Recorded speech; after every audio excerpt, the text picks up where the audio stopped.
Hello guys, in this video I'm going to show you how to generate link previews on the Signal application.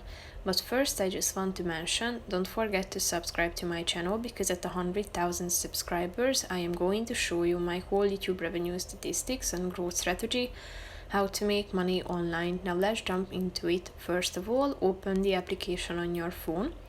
After that you should click on the chats icon down below in the left side corner of the screen, and then click on the profile icon in the upper left corner, then tap on settings.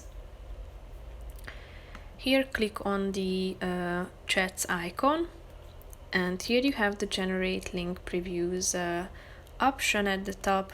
Retrieve link previews directly from websites for messages you send. In order to enable this function, tap on the button on the right side of the screen, thereby turning on this function. So basically that's it for this video guys. See you in the next one. Bye bye.